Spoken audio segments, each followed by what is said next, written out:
ito, oh, kalamay ubi. Try natin to. Oh. Dilim. Yan, kulay ubi. Try natin kainin to ngayong umaga.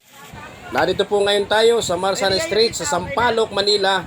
Dito po sa kanilang pinagmamalaking mga kakanin. Oo, dito po inaangkat ng ibang mga bumibili ng mga kakanin at tinitinda sa kanilang mga karinderya at merong mga nag-o-order na may mga party. Dito nanggagaling halos yung ibang mga supply ng mga kakanin. Katulad nitong mga ito, ang sasarap. Grabe.